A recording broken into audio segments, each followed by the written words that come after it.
pledge allegiance to the flag of the United States of America and to the republic for which it stands, one one nation, nation, under God, indivisible, with liberty and justice for all.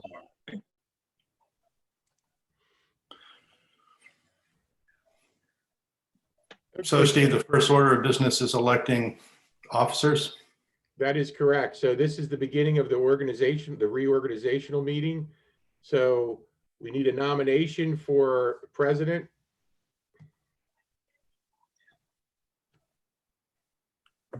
Anybody want to nominate anybody for president? Sure, I'll nominate Matt. Thank you, Stephen. Yeah. I was gonna say that if you all wanted a full board before you voted, I could act.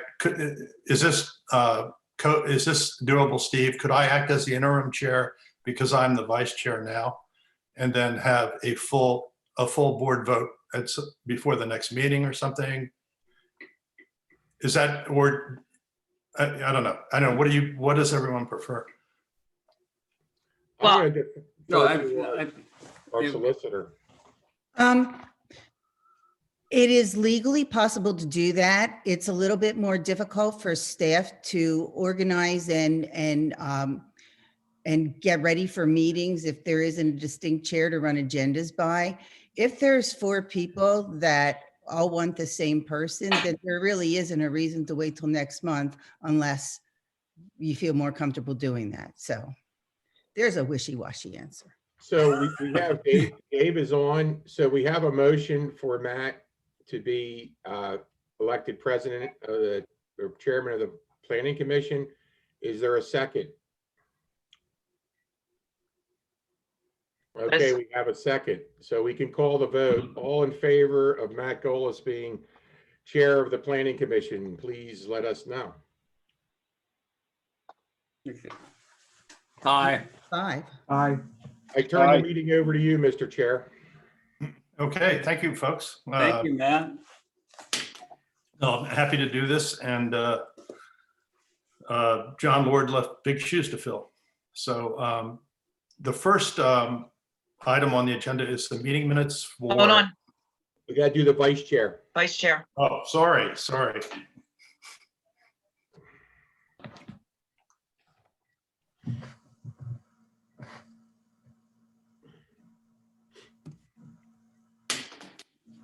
Are there any So, nominations for the vice chair?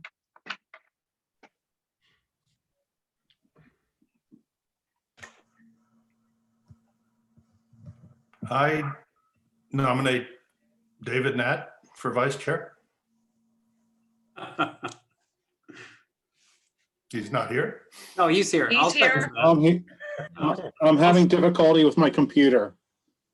That was a look of genuine surprise. That's why we did this to you. Yeah,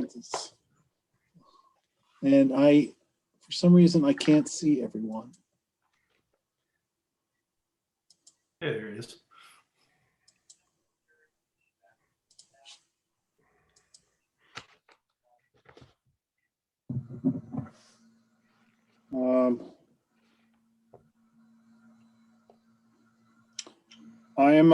I accept if you guys want, so that's fine.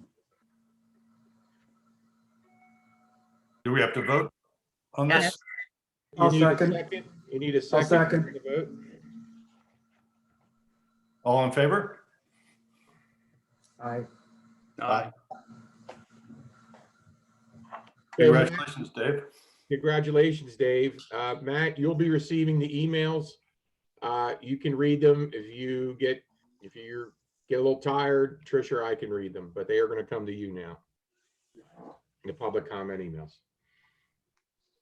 Okay.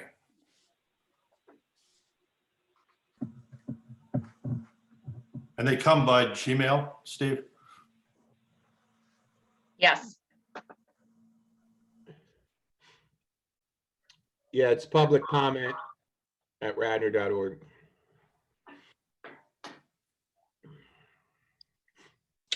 But Matt, it'll come right to your email address. Okay. Right. So the first order of business tonight is the meeting minutes from December. Hold on. We have to adjourn this Oh, right. and then restart. Sorry, you guys are going to get real used to this tonight. So we're adjourning this meeting. And the next meeting, we start with the Pledge of Allegiance, I assume? Yes. Okay, here we go. Pledge allegiance to the flag of the United States of America and to the republic for which it stands, one nation, under God, indivisible, with liberty and justice for all. Okay, so now I think we can actually, okay, the meeting minutes from December. Liz, I know you have an issue. Oh, yes. Can you take my name off the tabling of the Hamilton Estates? I was unable to attend that night due to illness. Will do. Trish, Thank you. I believe my name was also, On? yeah. Okay, thank you. Okay, the first item on the agenda is Hamilton Eagle Road. George Brosman, I believe, is representing the applicant. Are you there, George? This is Daniel Rowley from Kaplan Stewart. I'm subbing in for George tonight. Okay, hi, Dan. So thank you for your patience, by the way. We never got to you guys in at our last meeting. Sort of ran out of time. There's a lot of public comment, and we didn't figure it would serve anyone well to plow through your presentation when we all felt like we might be hurrying it. So this is your first time. This is your first time before us on this project. From the planning point of view, your project has gone through the Shade Tree Commission, and the Shade Tree Commission approved the landscape plan. So that's something that should be noted. So Dan, take it away. Sure. Good evening. My name is Daniel Rowley, and I'm here representing the trustees of the Dorrance Hamilton March 15th, 1996 revocable agreement of trust, which is the owner of the subject property located along Eagle Road in Radnor Township. As a part of this application, we're proposing to subdivide the property into 9 building lots and construct a single-family detached dwelling and related improvements. As was mentioned, we were on the agenda for the December Planning Commission meeting. However, our application was tabled to tonight's meeting due to the length of the last meeting. In the meantime, as was also mentioned, we attended the January 20th Shade Tree Commission meeting and received a recommendation of approval. We have also received review letters concerning our application from Gannett Fleming dated November 30th, 2020, and a transportation review letter from Gilmore and Associates, also dated November 30th, 2020. With that, I'll turn it over to Rob Lambert, who is the project engineer, to walk you through our plans for the project and the associated review letter. Good evening. I'm going to try to share my screen here.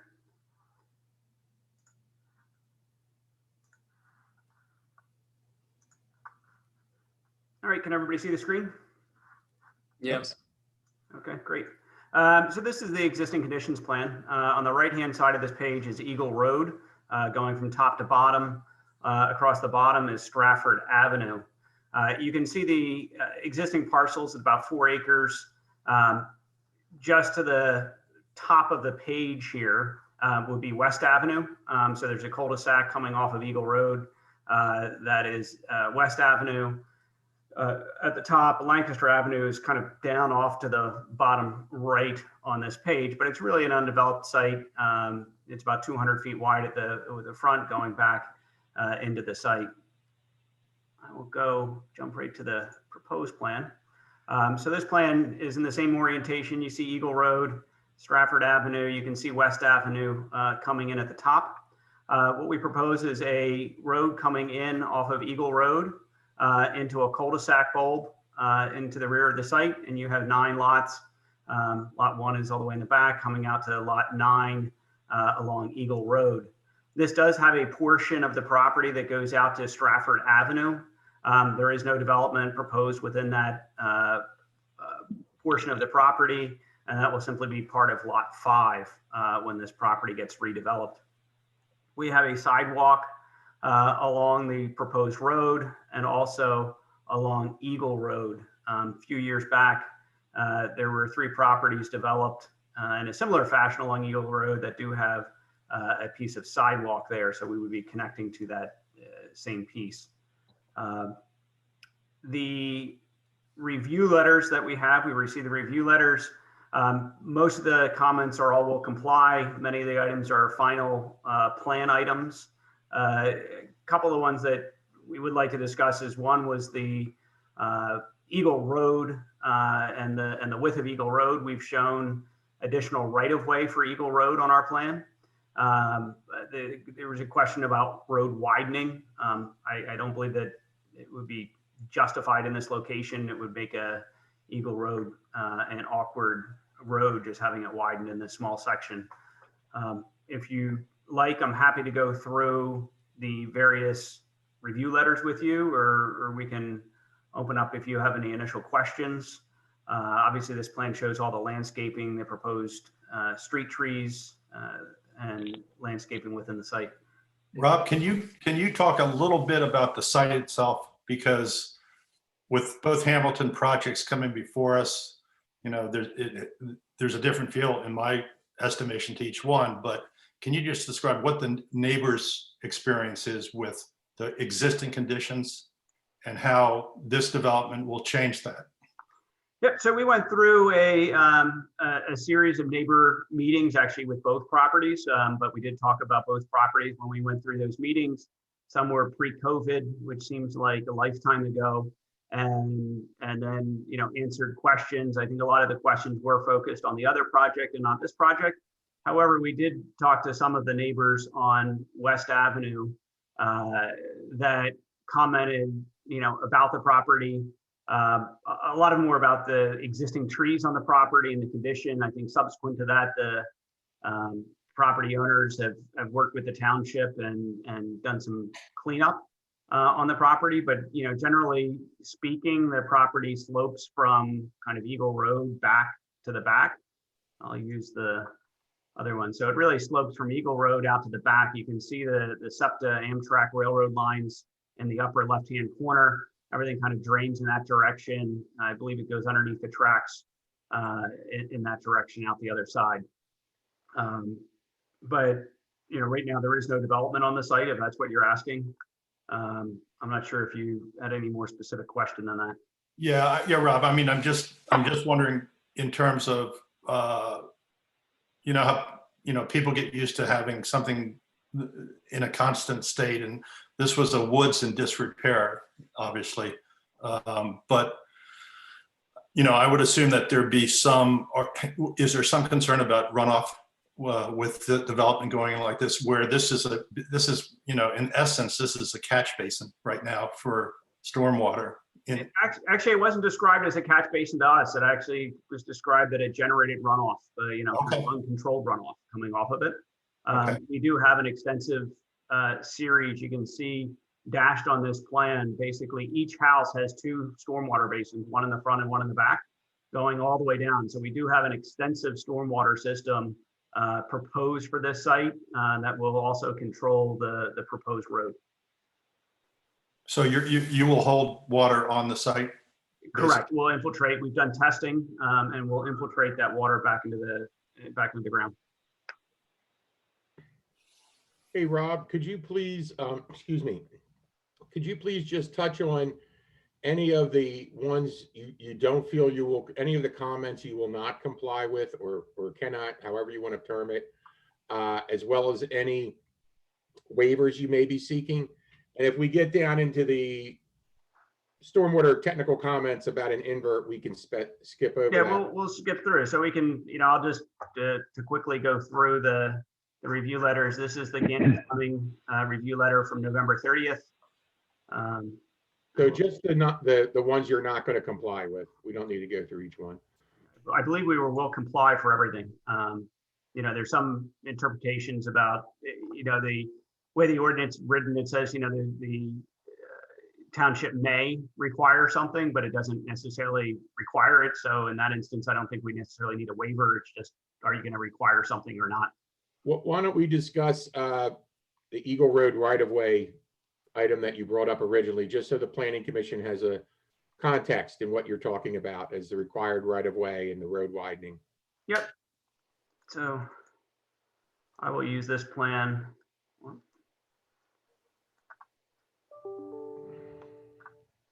So right now you can see the existing right-of-way shown on this plan. So this was I believe it was a 40-foot total right-of-way. What the proposed plan actually added 10 feet on our side. So we have a 30-foot half width right-of-way, but we were not proposing any road widening. We would only do, if we did widening, it would only be through this small section of property. So if you would look at the proposed plan, we'd really only widen a very small section, would actually make Eagle Road awkward if we did the widening. And so I don't see that it would make any sense to actually do widening.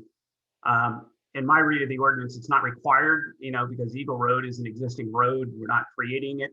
I believe in Damon's letter, it's off the top of my head, I believe it was item C2 that said, you know, it may be required, you know, if deemed necessary, but I don't believe it's necessary. So Rob, the previous development adjacent to the current one on the corner of Eagle and Stratford Avenue, was road widening done there? I don't believe so, no. So would Eagle Road be the same width at the proposed development as what is current on the corner development? Yes, I believe so. I don't have exact survey information in there, but I believe it's the same. I don't think it was widened in that section. My only question for the Planning Commission is if the previous developer widened Eagle Road, it might be advantageous to continue that widening.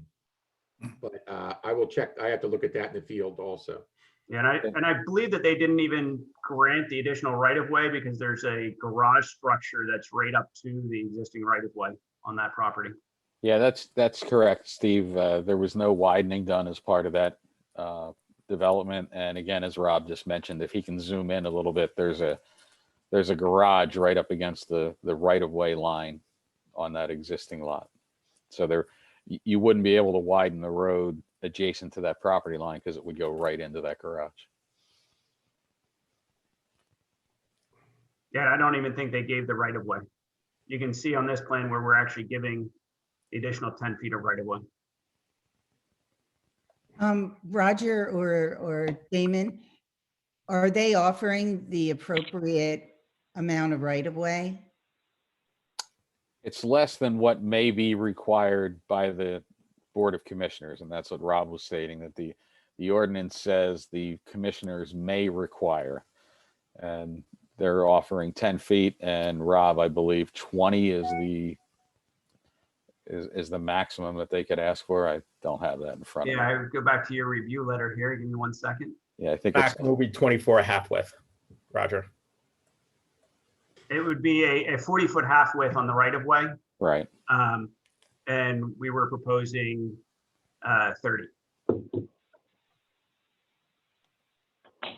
You know, to put it in perspective, the cartway that said is needed is a 48-foot cartway, which in my approximation is probably the width of Lancaster Avenue. Close.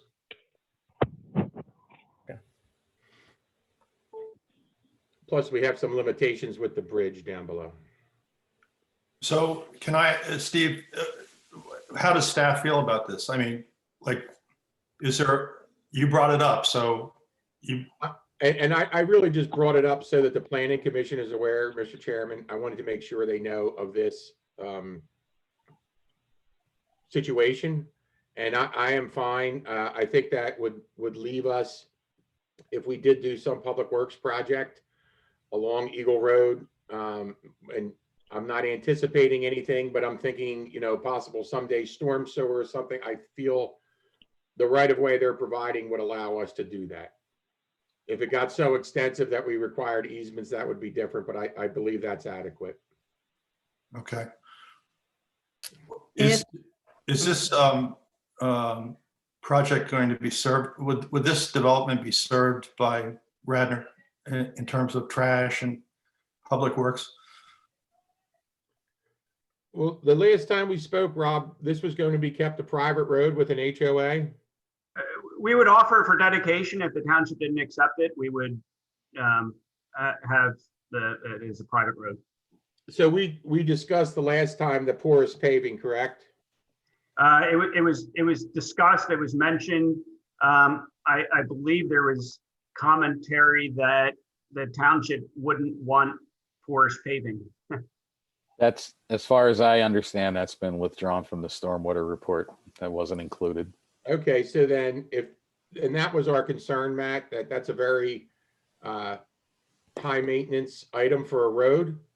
Yes. To have porous paving. So I cannot speak for the Board of Commissioners, but meeting all the requirements, if they dedicated it, if they wish to dedicate it and the township accepted it, even private roads receive everything but, road repair and plowing. It doesn't matter where you live. You're still going to get trash collection in Radnor Township. You're still going to get, all those types of things. You're going to get leaf collection. Doesn't matter if you live on a private road. Private road might dictate that you don't get the snow plowing, or, they're not out there patching potholes on your road or eventually resurfacing your road. So am I correct in assuming then that an HOA situation doesn't really change any of those issues? Correct, sir. So if the planning commission agrees that a 30-foot half width right-of-way is sufficient, then probably a waiver would be needed for the additional 10 feet. I'm fine with it. I think that the argument that there's a property near there with a garage that would prohibit, plus the bridge, I think that it would be awkward to try and do it here and create a potential awkward traffic flow pattern. And Mary, in the past, I don't know that waivers have been granted for this, since the ordinance is at the discretion of the commissioners. Okay. It's a very poorly written ordinance. It says they may require. It doesn't say we must provide. I don't think it's a bad idea to make a recommendation, maybe not for a waiver, but just in the recommendation from the Planning Commission to the BOC, to advise them that the Planning Commission did consider this issue and is okay with the 30-foot right-of-way.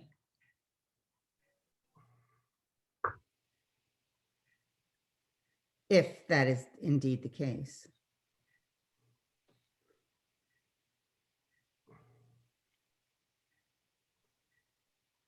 You want us to do that now, or should we wait till the end of the? No, I'm just bringing it up as an Oh, issue. okay. Waiting for- Saw the pause there. Get ready to make a motion. I think that was really kind of the biggest issue out there. I think everything else in the review letters will comply. How are we with the sewer? I know that that's kind of a township concern right now. Where did that get left off? So I wasn't at the last meeting, but I was reading all the letters and emails. Are we good on that? Good in what way? Has it been approved by the DEP to allow for the sewage system in there? And is the township able to accommodate it? It's working its way disseminate. through the process, from what I understand. Okay. Yeah, I know it's a concern throughout the township with some of these rains that have been happening, that many have had sewage issues, so. And this is just to clarify, this is just preliminary plan too, so we'll be coming back for final.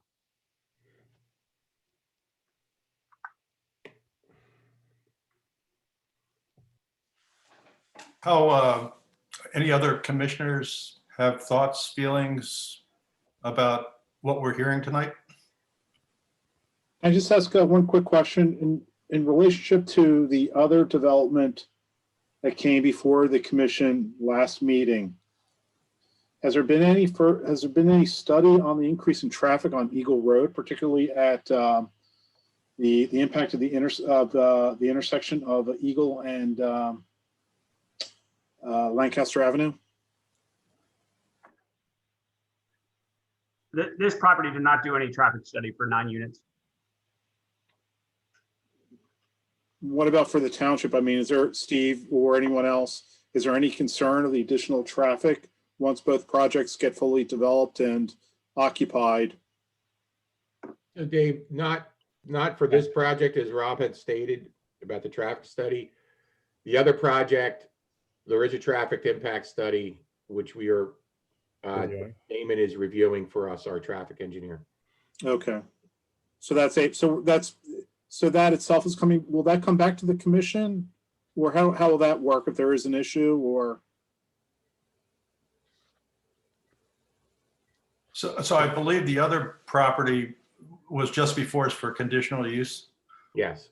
So they haven't come before us for Land development. They're coming back for land development, Dave. Okay, perfect. Thank you. I'm sorry, I'm getting a lag. If I seem to hesitate, I see everybody talking, but I don't hear until about 2 seconds later.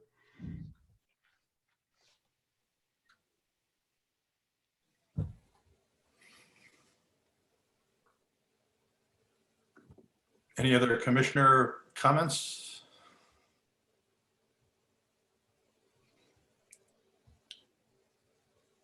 So Steve, we're considering this as a preliminary approval? Correct. And we do, if there's no planning commission or staff comments, we do have several resident email comments to be read, Mr. Chair. I just want to make sure everyone on the commission who might have a thought gets a chance to express those thoughts before we go to public. So I'm asking one more time. Any other comments from the commission? I'll then go into, I'll start reading public comments. Where do I start? Because I'm getting them sort of in piecemeal on my email. Mr. Chair, they're coming in on both developments. So the first one you have on the eastern, on the Hamilton Eagle Road development is from a Mr. Arthur Hucklebridge. And I do not have that on my email. Okay, I can take that one for you until you get caught up. This is from Mr. Arthur Hucklebridge. Greetings. I continue to be very concerned about the negative impact the proposed 9-unit Hamilton Eagle Road development plan will have on my property at 321 Eagle Road and the surrounding community.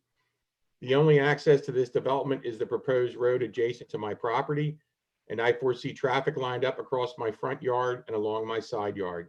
How can this be avoided? In addition, I am concerned about the noise and light pollution, which has been previously addressed, as well as safety, with more congestion at the newly proposed corners.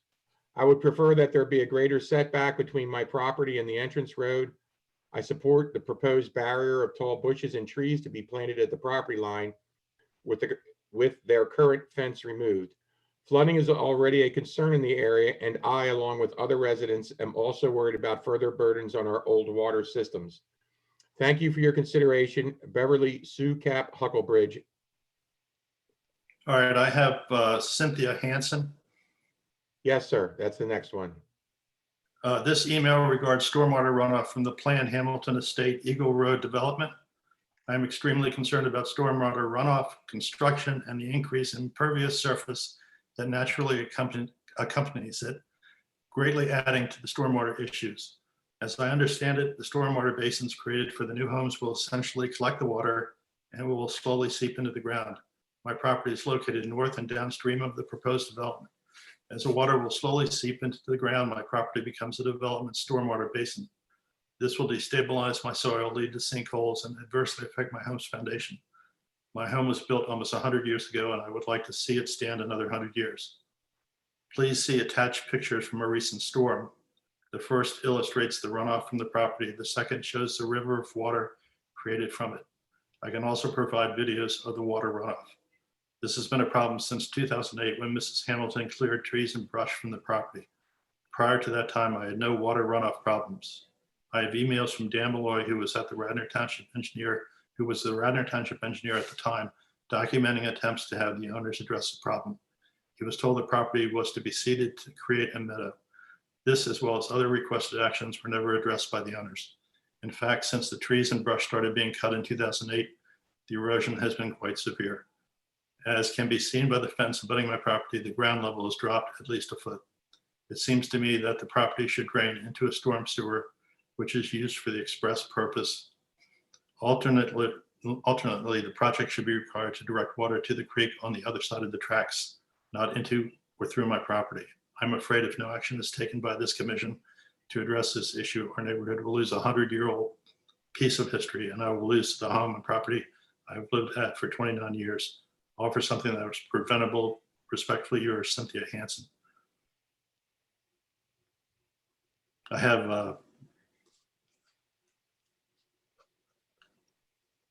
David Willis. That's correct.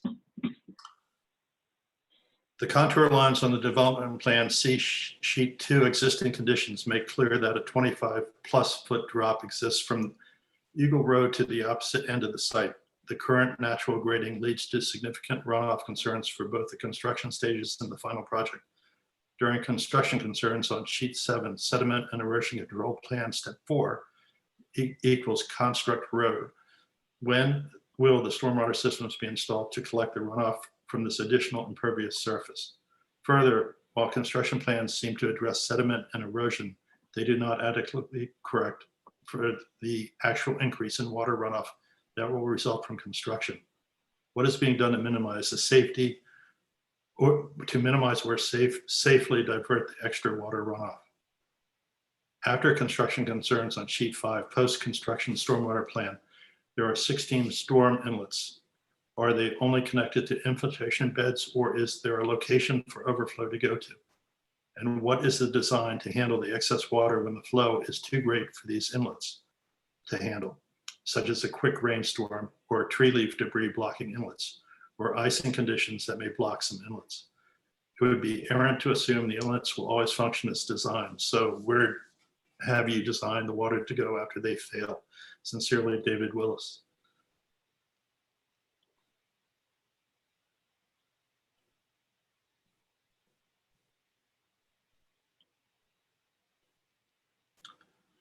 I have Caitlin O'Sullivan. I don't have that one, so Oh, Steve?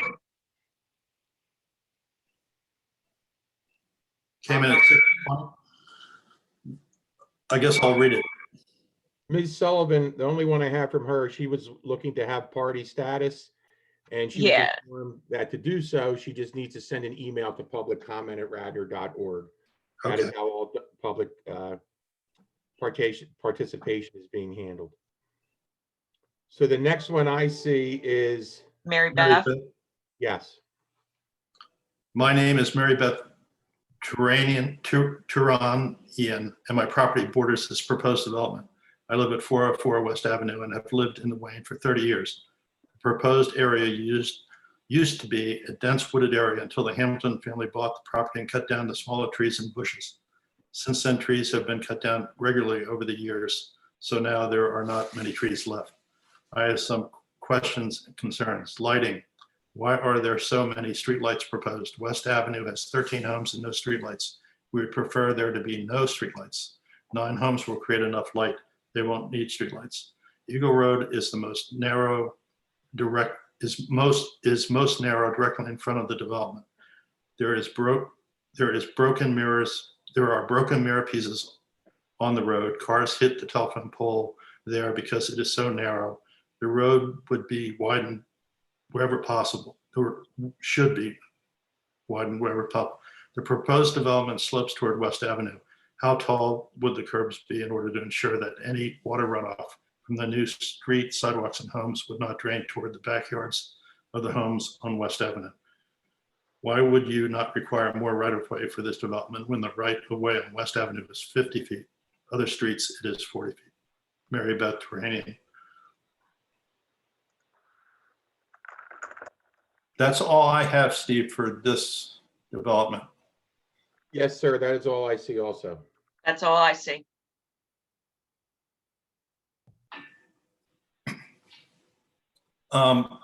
This is a by right development, Steve? Yes, sir.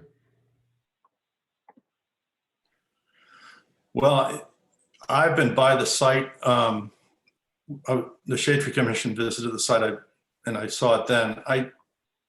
I think it's a pretty decent looking project to me from what I see.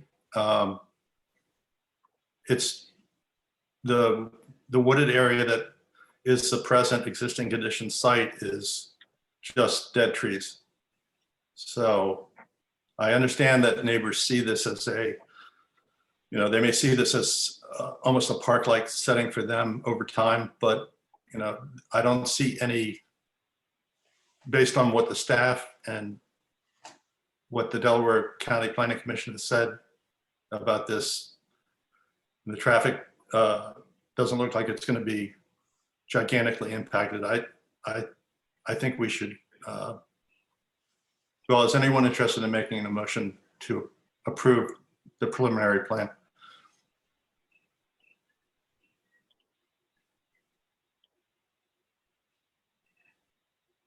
Quick question of Rob. Yes. So Rob, I know that the property slopes toward the back, so technically with stormwater systems involved, you're going to be kind of returning this back to the way it was before because it infiltrated with lots of trees on the site, but now it'll infiltrate because there's good stormwater systems. But in the case that the stormwater systems do overflow with kind of unique rain systems, where will the trajectory of water go? And will it still be going through the property that's back in the far north corner there? And how does that look for the neighbors? So we've actually, considering, discharge and where stormwater goes, have actually over-designed these stormwater systems. And so, there is a lot of redundancy. A lot of the times when you get inlets that have reached capacity and are overflowing, it's because they're all interconnected. And so the inlet at the top of the hill is picking up water. And by the time it gets to the bottom of the hill, all the inlets are connected, picking up water. And a lot of these are not interconnected. They are actually just connected to the respective stormwater basins. And so we have a lot of extra volume and redundancy in the system, assuming everything fails, which, is a big assumption, right? But that's the question that you're asking. Is it would continue to flow up into kind of the upper left-hand corner. It flows out toward the railroad, and there are existing collection underneath that railroad that goes out to the other side. But we do have this is probably one of the most robust stormwater systems we've done. Just knowing that that's an issue.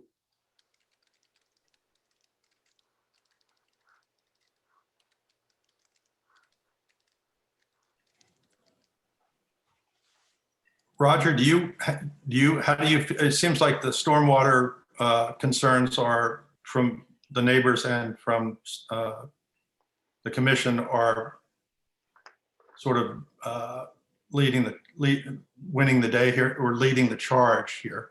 How do you feel about the stormwater setup here? We've reviewed it and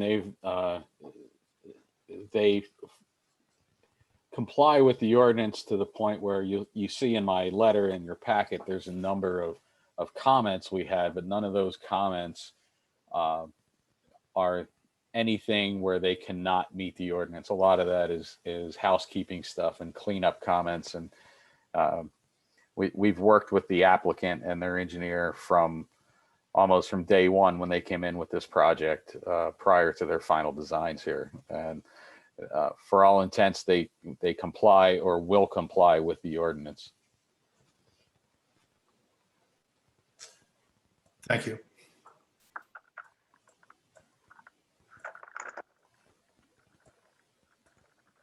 So Rob, I have a question for you. Is this leg going down to Stratford Avenue wide enough for a road? We're not proposing any development out to Stratford Avenue during that, for that section of property. So that's just going to be a green space. Correct. So as it's shown on this plan, is basically all the vegetation that's there is going to remain. It is a 40-foot wide section, but we're not proposing any development in that section.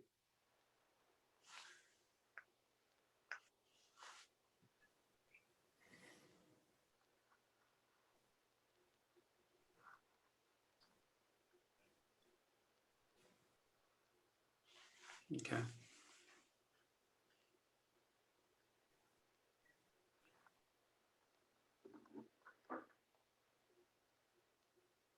I guess I was just wondering, Rob, whether you had considered splitting the roadway here, getting the same number of units, but splitting it with the roadway in here. For 9 units, it doesn't really, the amount of cars coming out of this is not a significant amount that's going to impact either road. Yeah.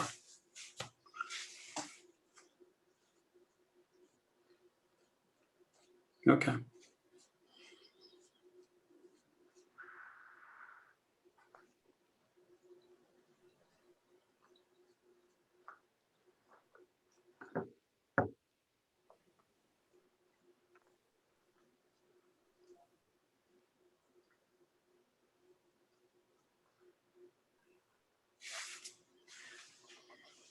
Any other commissioner comments?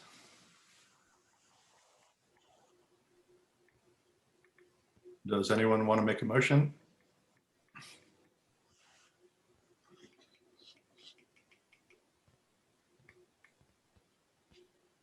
This is for preliminary, right? Right. I'll make a motion for approval of the preliminary plan with the recommendation that the half right of way, that the PC is okay with the half right of way at 30 feet, as long as all of the waivers, as long as all of the comments of the township are met through the letters that have been provided. We have a second. Second. All in favor? Aye. Aye. Got that, Trish?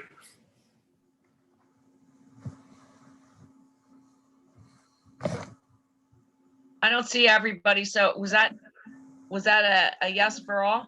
I believe so. Okay. Thank you. Okay, thank you very much. Good luck with the project. Thank you. Matt, before we move forward, we Yep. never took a vote on the meeting minutes with the Okay. changes. Yeah, we had 2 changes that Correct. you duly noted, and all in favor of approving the meeting minutes. Thank Okay. you. You're welcome. Okay, moving on. I think that, did you guys get any more public comment? No, Okay. not for this one. Yeah, So I'm moving sorry, I on. think there is one. It came in just as you were voting. From Caitlin O'Sullivan at 6:44 PM.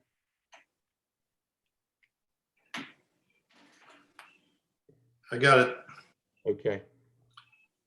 I understand that the addition of 9 homes doesn't feel like it necessitates a traffic study. However, practically speaking, this project adds 9 2-car garages with only 1 entrance and an exit.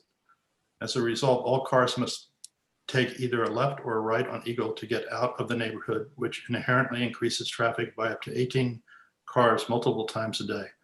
Additionally, with congestion already building in the area, it creates additional hazard for local walkers and runners and a need to consider alternative safety methods for neighbors enjoying their neighborhood. Are sidewalks proposed? Other mitigating efforts? That was.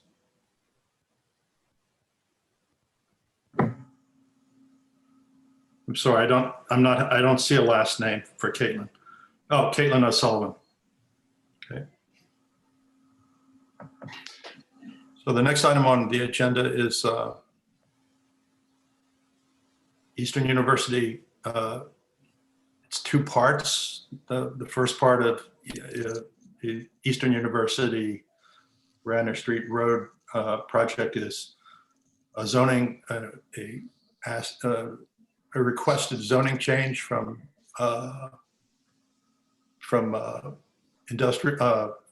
institutional to R2, and that's part one.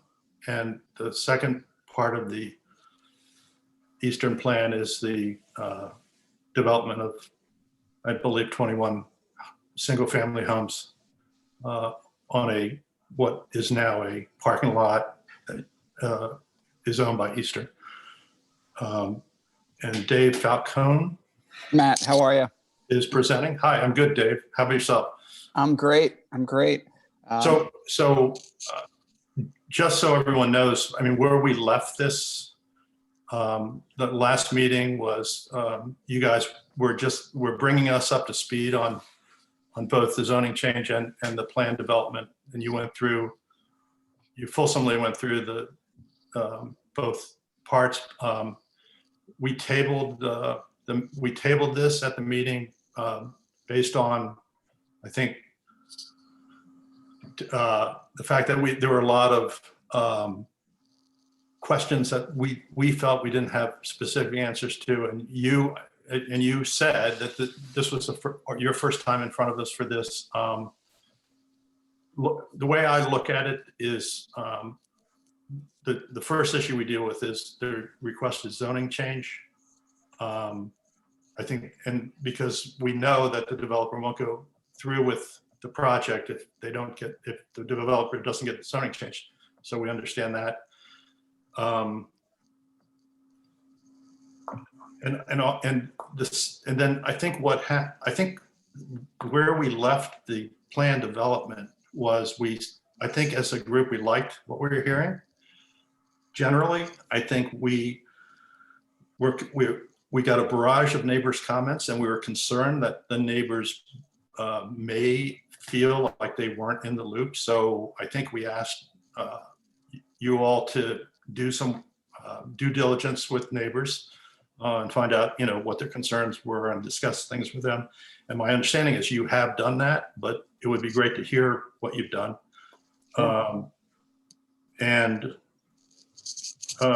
So basically, it's all yours, Dave. I just wanted to set this up because it's been 2 months, and Sure.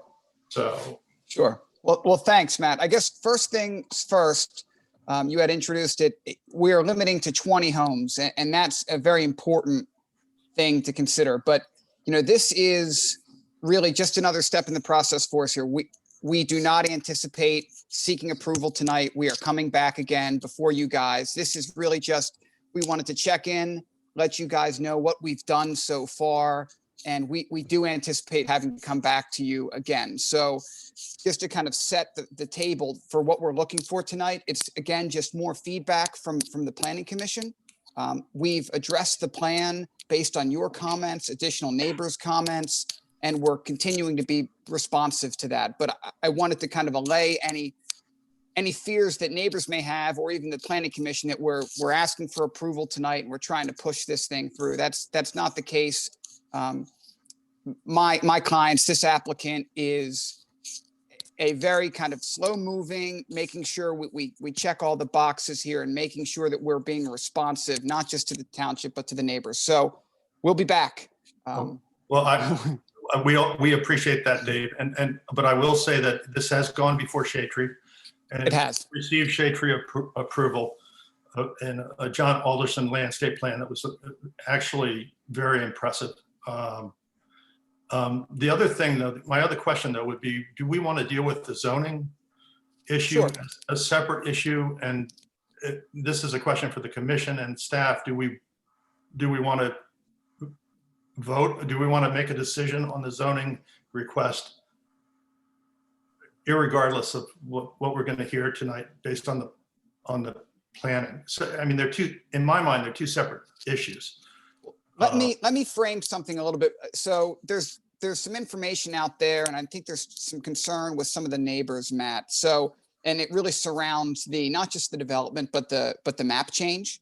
One of the things that is important for us to highlight, and it's one of the things we'll be back to you with at the next meeting, is we've committed to the township and to the neighbors to restrict this property, to file a restrictive covenant against the property, to ensure that if the township sees fit to pass a map change, we will have a covenant placed on the entire property, which will pass then to every owner, every unit that's created, that says the property can never be used for more than 20 homes total. So that's very important in this instance, because we're seeking R2 zoning, which on its face could essentially produce more than 20 homes on this site. And we want to make sure that to the extent, again, the map change is passed, there will be a restrictive covenant that will spring at that point and become a part of the record. And when I say spring, it'll be filed before the township takes action. It'll be filed and executed by Eastern, who's the current owner of the property. We're only the equitable owner. We'll sign on to the restrictive covenant as the equitable owner.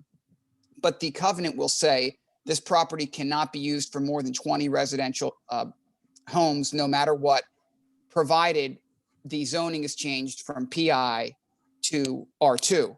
If the township ultimately says, you know what, we don't like this map change, we're going to keep it at PI, that restrictive covenant goes away, and then Eastern can do what it wants with the property. It kind of goes hand in hand, and so therefore it's a springing covenant. But provided everything moves forward, and the plan that we're proposing moves forward, and the map change moves forward, this covenant will become record. It will be referenced in all of the property's deeds and will be of record in Delaware County going forward for this property. So that's an important thing. I think there was some concern that we might go through, we might get this map change done. The township says everything looks great. And at the last minute, we say, you know what? We'd like to put a lot more homes here. Now we've got favorable zoning, and we're going to go right ahead and do that. It's going to be kind of a by right development that way. So this will keep the developer honest. Not that they're not honest guys, but it will keep them honest by law by recording this covenant. And the township will then be able to enforce that covenant against any future owner, successor, anything like that. So that goes kind of hand in hand with that rezoning or that map change that we're pursuing. And you kind of laid it out a little bit earlier, Matt, but I'll just again say we're looking to rezone these two parcels to R2 zoning, which is directly adjacent to this property. So it's not a situation where we're looking to zone it to something that's not consistent, like an R4 that might be further away. We believe R2 is consistent. We think it matches the existing zoning surrounding the property. And we also think it's consistent with the comprehensive plan, which says to the extent you're going to change institutional zoning, it should be changed to residential zoning and surrounding zoning at that. So we did review the comprehensive plan. We think this proposed map change is consistent with that plan, which we know is important for a township to consider when an applicant seeks a map change or a rezone. So we think in that regard, we're consistent there. The plan itself, which is built really to this zone, has been fleshed out, again, like you said, with the neighbors, with the community, with the civic association that's in that area, the North Wayne Association. And we've met with staff and the township. We've been in front of the Planning Commission. We have been in front of the Board of Commissioners, which ultimately started this process. So we think with respect to the map change, we are moving along, the process. It went as well to the Delaware County Planning Commission, and the Planning Commission there also recognized that this map change was consistent with Radnor's comprehensive plan, and felt it was good for the area. So on the map change, there's really not a whole lot to discuss beyond that. I guess it's up to you all to let us know what your thoughts are there. But the plan that you'll see next and we'll talk about next really goes hand in hand with this rezone. Thank you, Dave. So staff and commission, does anyone else have a thought about how we should handle this dual project in front of us tonight? Should we consider should we just not consider anything? We're not being asked to approve anything. So should we just let the presentation proceed? Hear from whatever thoughts we have and hear from residents. And, I have a letter of Jack Larkin submitted that I'd like to read. He's the president of the Board of Commissioners.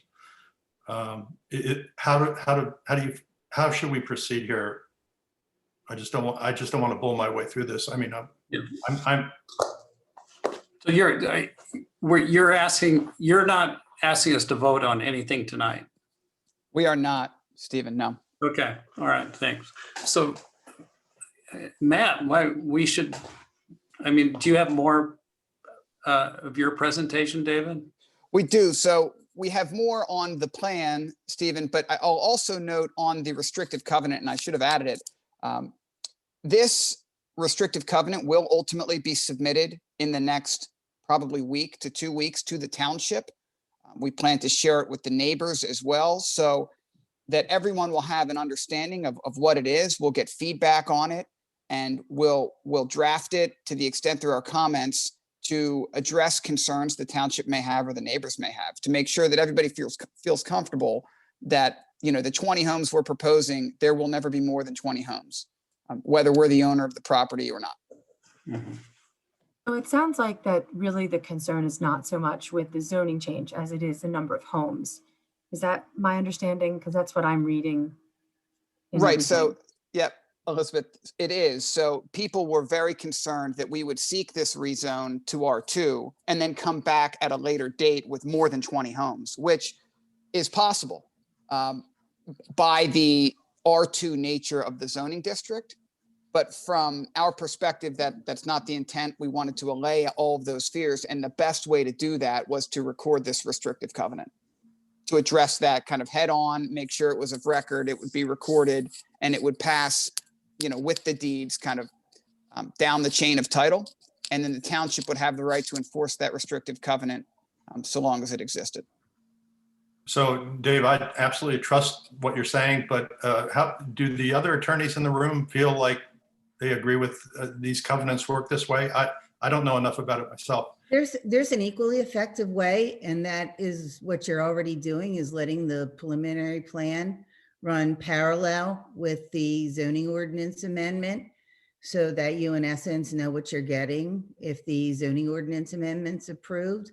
So you asked a question that nobody really answered, and that's because we don't necessarily have an answer. Yes, they're two very different things. And the plan can't survive if you're not in favor of the zoning ordinance amendment. But I don't see a better way of proceeding than letting them present their case, so to speak, for a zoning change amendment. And then you can decide how you want to handle the plan. But I think even if you think the zoning ordinance amendment's not a good idea, it's probably in your best interest to review the plan anyway. So, I think you do them in that order, but you do both of them. Steve, do you have any thoughts on that? No, Mary, I think you put it much more eloquently than I would have to the commission. But so by doing this, and as Mary, I'll use her words, the parallel path, the township has the development plan for context in regards to the map amendment. You have the restrictive covenant, so that if and when the plan is approved, if the map amendment is approved, it's going to be approved with the knowledge that should this subdivision be approved, there is a restriction. There will be no more homes than that. So I see that as a viable method for the developer to take that through and provide some insurances to the township as to what the end game of this development will look like. So it With takes the understanding that the developer is doing that voluntarily. We are not conditioning any approvals on that. It is a voluntary unilateral declaration of covenants, not an agreement between the township and the applicant. Yeah, Mary, to your point, and it's a good one. This is really an agreement with the neighbors. We're putting this in place for the neighbors' sake and not really for the township's sake. Ultimately, the township has the right to approve or disapprove any plan. And certainly a map change is completely discretionary, but we've committed to the neighbors surrounding this property that there will be no more than 20 homes. And this allows us to stand by that with kind of some teeth to it. And that's why we've gone about this. And frankly, you know, it's a chicken and the egg scenario, because prior to approving a plan, the ordinance really would need to change. And there would be that moment where the ordinance would go to R2 before our plan was approved. So some of the concern there, and rightfully so, not just from the neighbors, but from the commissioners, is, well, what happens if we pass this R2 map change and you guys withdraw your plan and resubmit a new one? What do we do at that point? And in order to guard against that, we've put this springing covenant in place, which says, okay, you've passed the map change and now we can't put more than 20 homes here. So, you know, that's why it's done. It really is a belts and suspenders situation, but it runs really in favor of the neighbors and the township to provide them security. It does not give the applicant kind of additional security there. Dave, I had one question for you. Sure, Lane. Yep. Is it R2 on each of the residential sides? It is R2 on two sides, R1 on one side, and PI on the other. And the R1 is one property, right, Dave? The on our properties, R1 is one property and PI is one property, but the surrounding properties of the subject property, again, is PI, R2, and R1. So are the R1 houses on the other side of the stream or on the other side of one of the roads? So Rob, do you want to pull up that, Rob Lambert, do you want to pull up that zoning map? So there's the map. Can you all see that screen? Matt, is that visible? Yes. Okay. Okay, so what's highlighted in red is the overall property. What is blue to the top is Valley Forge and Cabrini. That is PI. The R2 you can see is the green, and so we've shaded it the same color as green. The yellow is the R1, so you have it across Walnut, and then there's a stream that runs through here and predominantly on the other side of that stream.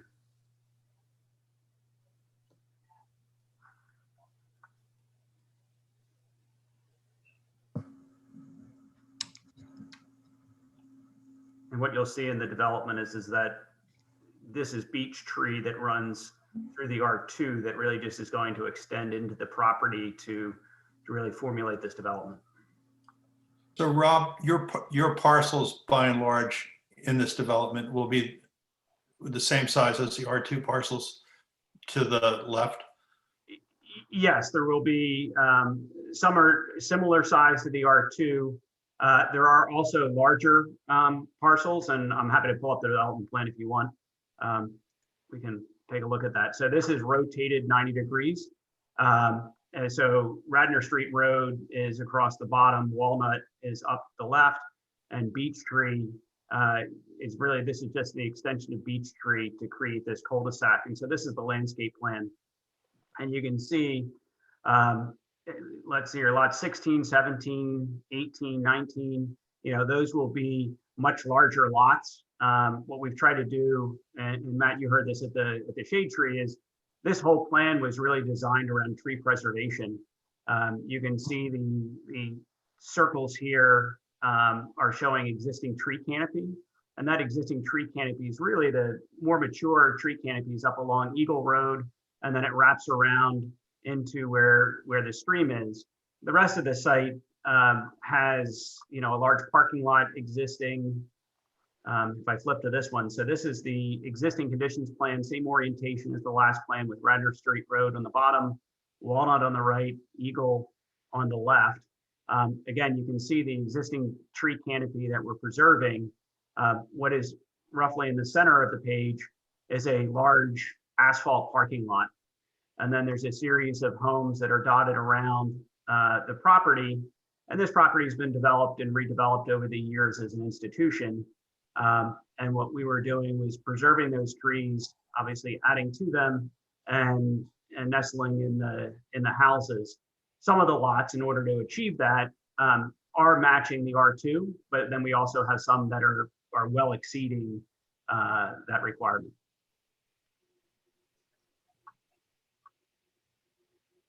Last meeting, there was a number of comments where people wanted to extend the grid system in the immediate neighborhood into your property. Have you spoken to some of the neighbors who had raised those comments? And as well as, I think there's also some comments with regards to surrounding sidewalks as well for the Academy, Valley Forge Academy students that are kind of walking into Wayne, they kind of walk through this property. So has there been further thoughts about those two things, the grid system and as well as sidewalks? So two things about the grid system is we do have topography, right? So there's, obviously there's the XY coordinate system here, just looking at it flat, but then also looking at the grade change coming out to Walnut. I think that the question was, could you bring this all the way out through Walnut? So there is a substantive grade change between the end of the cul-de-sac bulb now and what will be out to Walnut. I also do believe there were some neighbors that the applicant spoke to on Walnut that didn't want the access out to Walnut. And so I think that there's both sides of that question. There's some that would prefer it, some that don't. I don't think that a cul-de-sac is something unusual. In the R2, there are several, in the area that are all within the R2 that have, kind of a similar, it's that terminus of the North Wayne neighborhood. There are some cul-de-sacs at the end of some of the streets. One of the questions I believe you had was pedestrian circulation. So we are providing sidewalks all the way along the frontage of the site. That's going to connect to there's an existing sidewalk kind of up through the wooded area. Again, we're trying to preserve this tree canopy and not carve in the sidewalk as a traditional sidewalk, because that would require a lot of removal of trees up in this area, and I think really change the character of that corner. We actually, the original plan had an additional home that was up in this corner that we were going to propose. The applicant, again, wanting to really preserve that corner with the mature trees up there, actually eliminated a house off of the plan, right? So there's 14 existing homes on this site, and we're proposing 20. One of those is accessed off of Eagle Road. So this section is only 19 homes that we're proposing. One of our discussion items that we've had over the last month with Township staff has been going and talking at length about pedestrian circulation and what, obviously we're adding the sidewalks, but is there anything else that can be done? And we are furthering the discussions to actually connect the sidewalk on Walnut and continue it all the way along Walnut to Fenimore Park. And so there would be a continuous sidewalk from that North Wayne neighborhood that would be able to go all the way up through along Walnut Avenue. I believe there's 2 properties there, and get to Fenimore. So there would be a continuous sidewalk. Okay, thank you. Mr. Lambert, would you, again, I know that it's really just presentation tonight, but you noted on the Eagle Road development that you had had exceeded the township stormwater management ordinance. Have you done so on this project in its current state? Yes, this meets or exceeds the requirements in every aspect. We've, provided, I don't believe I have that exhibit up here. I'm going to use a previous exhibit. I believe you saw these previously. Let me get to the right one. If you bear with me 1 second. There we go. This isn't exactly current. There's been some minor modifications to it, but you can see there's an extensive stormwater system that we're proposing. Right now, that parking lot that you saw in the first image the site doesn't have any stormwater for that enormous parking lot, the existing roads, the houses, and we're proposing an extensive stormwater management system for all of the site. We've done permeability tests. Those have all passed. There was up in this corner, coincidentally didn't, and that's why you don't see a stormwater basin with this corner property, but that is managed by some of the other stormwater basins on the property. So, but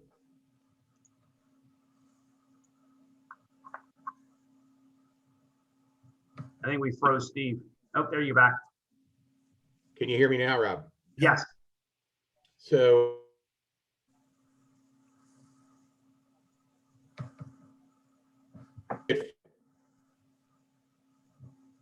I see everybody else moving, but Steve's frozen.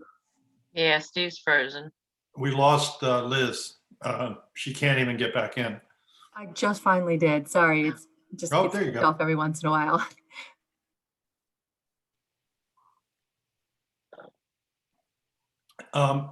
Rob and while we're waiting, in my packet, so I had staff comments dated January 26th, and the last material I had from you guys was January 13th, I think, or 16th. So there are some questions, there are some comments, staff comments that haven't been addressed. I don't know, have you met with staff since they put out the January 26th comments? We did talk to staff last week. I think the real, one of the items that we did work out with staff was a comment we talked about on the previous application was road right-of-way and widths. And so after looking at the existing right-of-way on Walnut, Eagle, and Radnor Street, staff determined that it would be desirable to have additional right-of-way on Radnor Street Road. And so we widened that to a 25-foot half width all the way along Radnor Street Road. That required some reworking of the houses and lot lines and everything shifted back. Without superimposing both of them on top, you probably wouldn't notice the difference if we put both of them in front of you. But we did shift that back to create that additional right-of-way. The other comments, I believe, were mainly a lot of them were housekeeping and/or final plan items. I have the letters if you'd like me to go through them. No. Yeah, so Matt, we did get 2 review letters, and one from Gannett, one from Gilmore. They were both dated the 26th. And like Rob said, we do believe most of those comments will comply. But to the extent you want Rob to walk through them, he can. Or if there are specific items that the Planning Commission wants to discuss on those letters, we can do that as well. We're here to kind of flesh these issues out so that hopefully when we return, we will be in a place to ask for approval from the Planning Commission, a recommendation. Yeah, Dave and Rob, the only reason I brought that up was that in the next round, I'm assuming that you guys will be in sync with comments, your reaction to staff comments. It was just like, I know that it'll wash out as we move forward. So I don't think you have to spend time on that stuff tonight. Or if he does tonight, it would be as part of the plan review, not necessarily. I mean, the standard for the Planning Commission benefit, if you don't, like the standard for approving a zoning ordinance amendment is whether or not you think it's in the best interest of the health, safety, and welfare of the township. The standard for approving the plan is, the land development plan is whether it meets your subdivision land development and zoning ordinances. That's what the review letters address. But this is the time for the planning commission to review it with an eye toward, do you think this is a good plan or don't you? Do you think this is a benefit to the township or is it not? So at least for this part of the meeting, Mr. Golis, I think we're still looking at this as a zoning ordinance amendment, right? We've kind of blended the lines here a little bit and got into plan discussion along with the map change, I think. Well, I think there's, I think what happened was I probably caused this to move fast in a direction you weren't headed, Dave, necessarily. So if I'm happy, if you want to go back to, if you think we got a little off track, if you want to go back to how you were going to present this to us, I'm fine with that. Right. I mean, to that point though, Matt, they really are, they are different trains on different tracks, but they have to move together.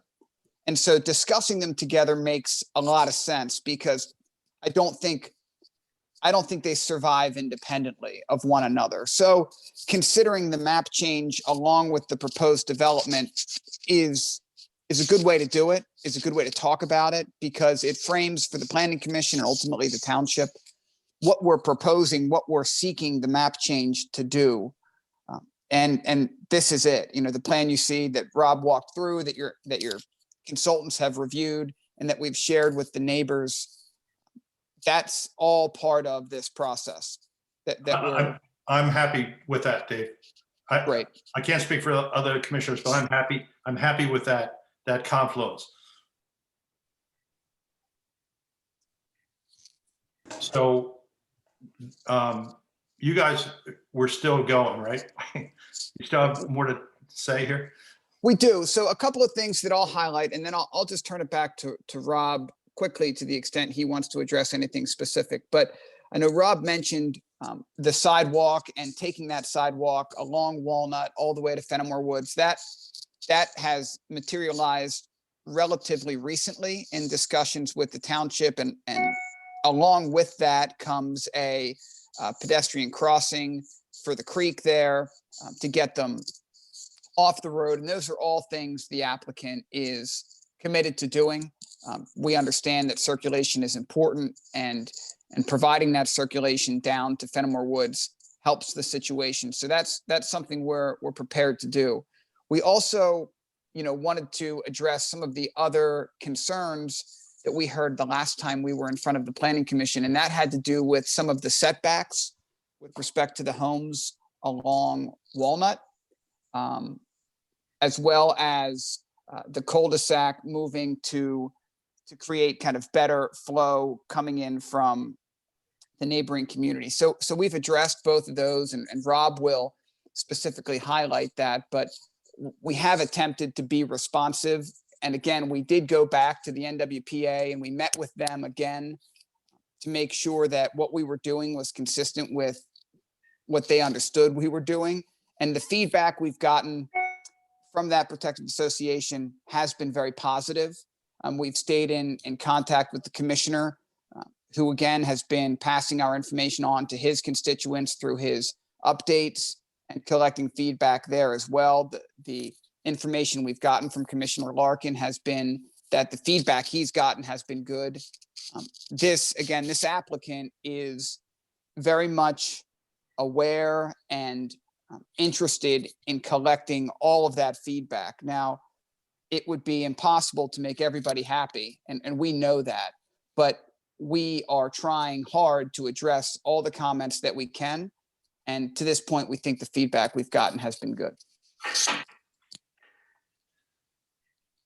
So Rob, I will turn it over to you just to, again, hit any highlights you think are necessary in those Gannett and Gilmore letters, as well as a couple of those items I just described, specifically along Walnut. I think you hit the highlights. I talked previously about the right-of-way shift, pushing, just minor modifications throughout that site. But some of the neighbor comments were that as you go down Walnut, some of the houses are set further back. And so what we did is looked at, if you can notice on the plan, so 5 is a little bit closer to the street. 4 was pushed back, 3 was pushed back, 2 was pushed back. So these houses are starting to get pushed back, a little bit of a mirror image to the other side of the street. And so that was a change we made since the last time we were in front of you. Again, as I said, I think that the review letters will comply. Many of the items are final plan items. They're items here. I'm just quickly looking. We know we have a PennDOT permit that we'll have to submit, and then this also talks about the Walnut sidewalk, extending that Walnut sidewalk. So that's the Gilmore letter, and again Roger's letter, Gannett Fleming. Again, I believe it's all really will comply and or final plan items. Some of it's really housekeeping items. There's 4,000 numbers on the plan, and just making sure that they're all consistent. And so if you really read the review letters, a lot of those hit on that. But 2 was the under subdivision was the right-of-way comment that we talked about, and I believe we have an agreement with the staff of what they think is necessary there, and we've provided the required 25-foot half right-of-way width there. Again, a tree comment, we've addressed that. And again, I see is everything else is housekeeping items going down the list. If Roger or Damon have any specific questions, happy to answer them, or anybody from the commission, I'd be happy to go through any of the comments.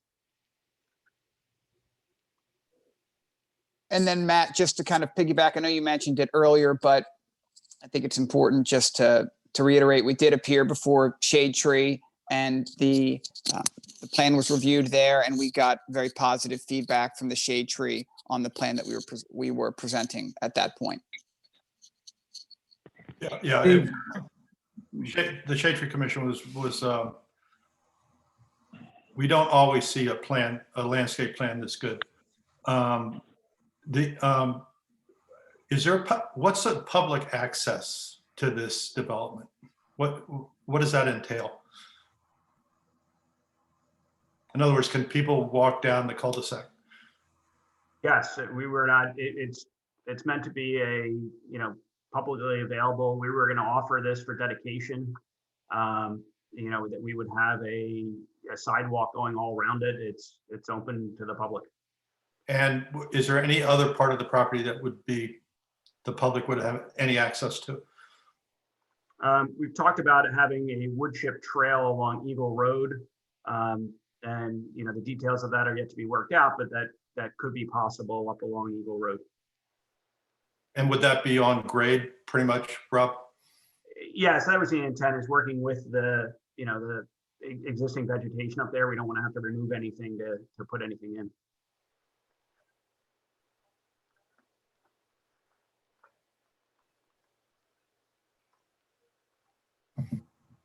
So Dave, what has your interaction been with the neighbors? I have a letter that Jack Larkin wrote to Steve that I'd like to read at some point, but can you just tell me how it's going? So we think it's going well, Matt. Again, I lead with what I had mentioned earlier, which is you can never make everybody happy. We are being responsive. This plan that you're seeing really is reflective of our discussions with the neighbors. It's being driven by that. And ultimately, one of the things we've committed to as well, and I know we mentioned it last time, was recording covenants that handle how the homes are going to be built and the certain materials that are going to be used. The applicant has gone to great lengths to show those designs to the neighbors, to talk about materials, to give examples of materials they're going to use, and to commit to certain designs and certain materials and nothing less. So we think in that respect, it's going pretty well. And again, the feedback that we're getting has been generally very, very positive, overwhelmingly positive. Obviously, there are some folks that still would like to see some things differently, but we continue to work through issues to the best we can. Dave, I had two questions for you. Sure. First one is, did I hear you say there are sidewalks on the cul-de-sac itself? Yes. Okay. Second, in the material that we have, is there a draft of this springing covenant? There is not. So that will be provided to the township and to the neighbors in the coming weeks, and it will be in your packet before we return again before you. Okay. What, just for example, is it going to have a restriction against subdividing any individual lot? It will limit what we've committed to, and we're certainly open to further discussion of. We've committed to saying the entire property will never have more than 20 homes, any which way you go about it. So once it's subdivided, the total number of homes that can be created on the overall acreage here. So every individual that buys a home that touches any portion of this property will have a deed restriction contained in their deed that says, if you touch this piece of land, there can never be more than 20 homes erected here. So that's how we're going about it, to control the overall number for this subject parcel, or these subject parcels. Understood. But I'm just wondering, if you make it R2 and allow for a greater density, if any particular lot had more than one home on it, it would mean that a different lot would have no home on it. That's correct. So would it be best to just restrict every lot to not being subdivided in any way? We could certainly include that in the restriction as well. We could. The intent here is obviously to preclude future subdivision, and under the ordinance, we don't think there would be the ability to subdivide further. I think in order to get through here, they'd probably have to scrape the entire site, Lane, and start over again. Yeah, I didn't know for some of your larger lots if they would allow for it to be subdivided in theory, but by doing it for any lot would mean another lot would not have a house on it.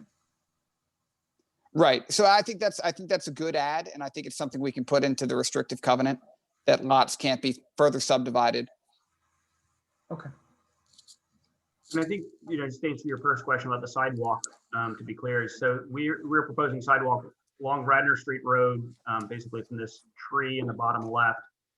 It'll go all the way around both sides of the cul-de-sac, continue along Radnor Street Road, be able to go up Walnut. And what we've added, and this is really a huge community benefit, I believe, is an extension of a sidewalk from basically the end of our property all the way up to Fenimore Park. And so, as Dave mentioned, that'll include a bridge to cross the stream. And so it's a significant improvement cost and improvement, but it really adds that connectivity to the whole North Wayne neighborhood to be able to walk on a sidewalk all the way to the park. Okay, let me just clarify what you said. Is that sidewalk going to go all the way on Radnor Street Road up to the corner? No, that's what I had mentioned previously, is we're connecting. There's an existing walkway that kind of goes through some wooded area. What we're proposing to do is to improve and enhance that existing sidewalk. We're going to widen it so it's 5 feet, but allow that to go through that wooded area. If we would extend the sidewalk along Radnor Street Road, it would require removal of a large stand of trees. Okay, but you will have a connecting sidewalk that goes all the way to Eagle Road? Correct. Okay, because that would be, I would assume, is what kids over at Valley Forge Military could use if they cross the street at that intersection, because they won't be able to cross it back in the middle of Eagle Road like they used to? Correct. And if I can add, in meeting with the developer, from a staff standpoint, the addition of the sidewalk, the pedestrian bridge, the ADA ramps and crosswalk at Fenimore would be a boon to the community. It would allow walkability to Fenimore for all the folks in North Wayne, especially on Walnut. I know our recreation director would love to see this also. And you still have sidewalk, be it as it may, over to the corner that you mentioned. But I apologize. I guess I have to buy those pods from Comcast, or the storm took out part of my internet. I have a question for Mr. Lambert and the developer. So Rob, you had noted, you're in some cases you're over, you meet or exceed the ordinance. So I'd like you to consider, and the developer to consider truly going over the requirements of the township at this point.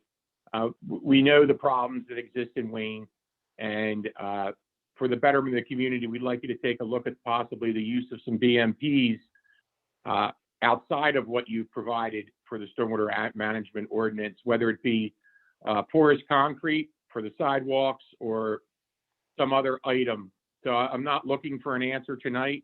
I just want to put that out there, and maybe that's something else we can discuss later on. But I just wanted to make that request and put that out there. Steve, we will absolutely consider that, and we'll have some discussions with you and see how we can make that work. Thank you very much.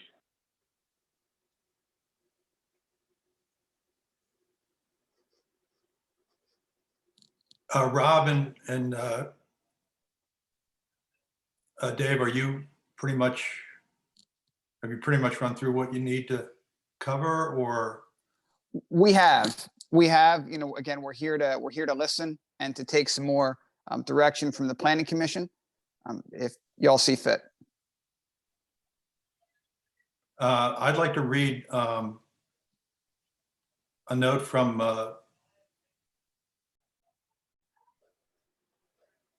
Jack Larkin, who's the president of the Board of Commissioners. At some point, if any other commissioners have anything on their mind at this point, I'd rather have you all go first before I read this letter.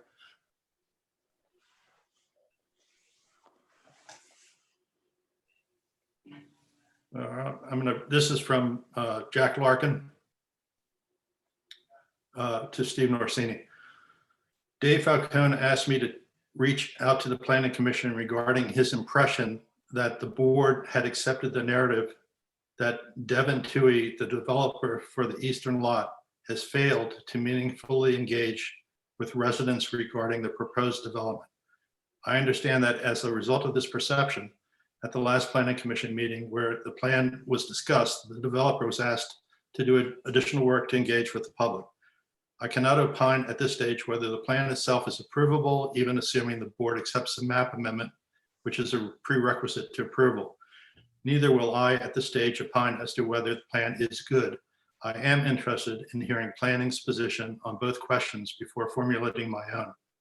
That said, I can certainly confirm that this plan has already had unusually high levels of resident participation. Based on my review of my own notes, I was first approached by the developer on or about August 6, 2019, where we first discussed the first draft of the developer's plan.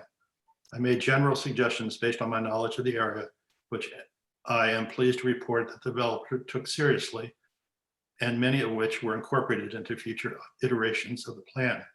Mr. Toohey promised at that meeting to aggressively court neighbors about the project, going so far as to suggest that he would walk door to door to introduce himself to neighbors and discuss the project.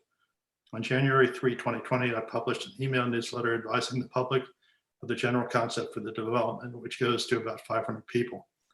On January 22nd, 2020, I met with a collection of neighbors to discuss their own want list for the development. Maybe 20 people came. Several of them had already been approached by the developer a few multiple times for follow-up conversations and had one-on-one meetings precisely as the developer promised. Afterward, the developer scheduled a town hall meeting to discuss with all the residents in person on March 25th, 2020, which was rescheduled to a Zoom meeting after the pandemic made large-scale in-person discussions impossible. The meeting was again advertised by newsletter.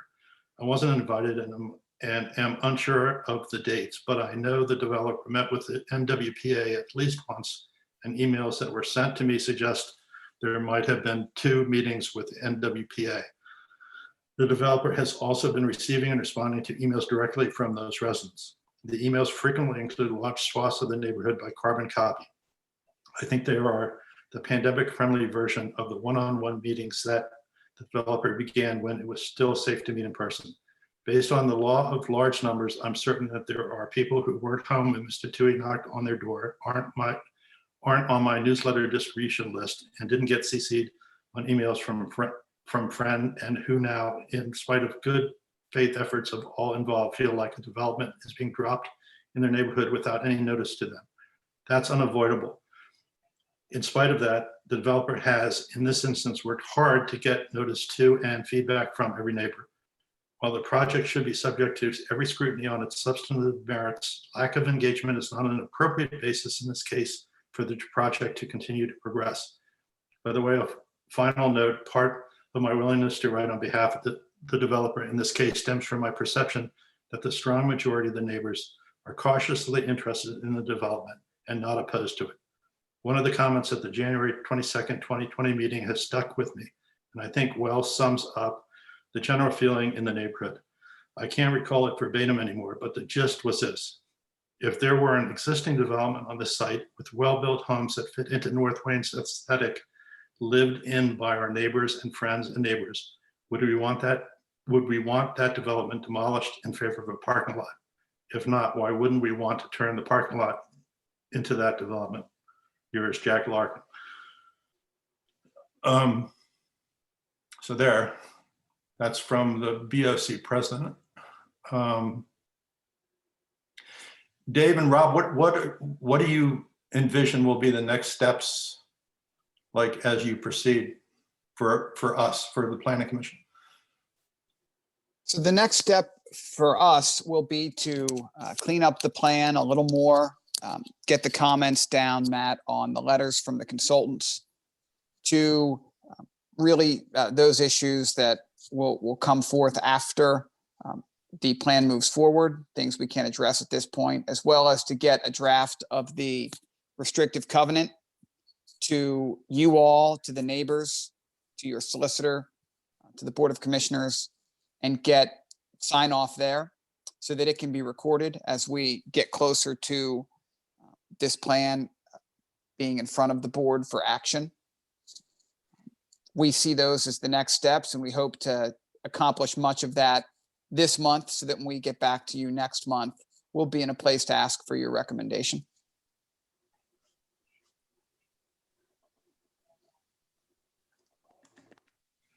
Rob, anything to add to that? No, I think you covered it. That we're going to clean up, hopefully get all the housekeeping items all cleaned up on the letters and be able to get you, clean presentation.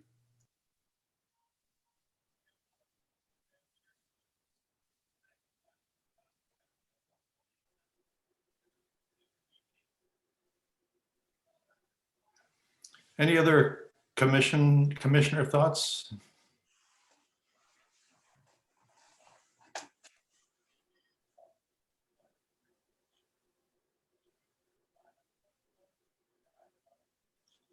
I think at this point, I'll read whatever public comment we have coming in.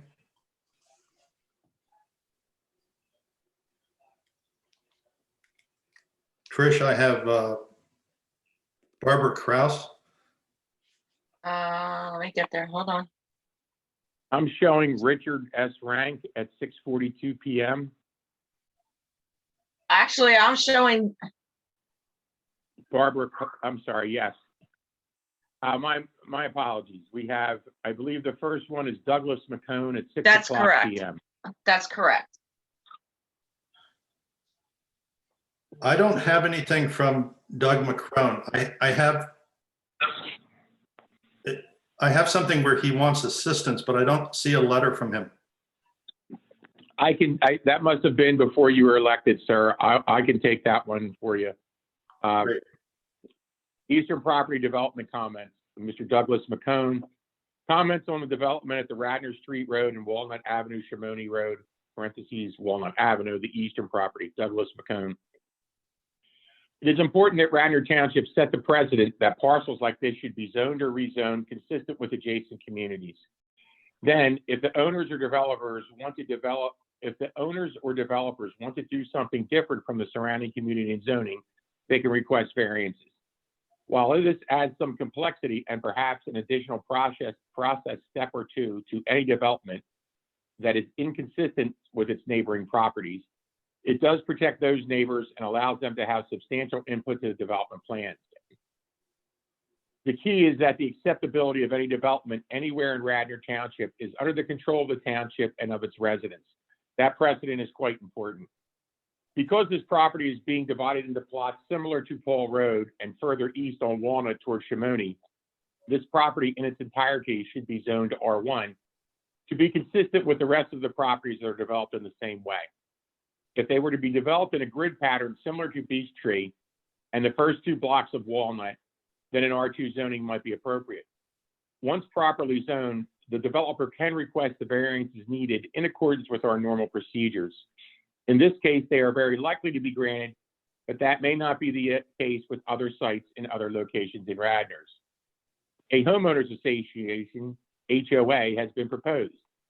If the houses to be constructed are really to become part of the North Wing community, then they should be fully serviced by Radnor Township, including trash, recycling, road and utilities maintenance, and the like, just like the rest of North Wayne. In some cases, HOAs can become problematic years down the road, with some owners having major disagreements with the HOA board or managers.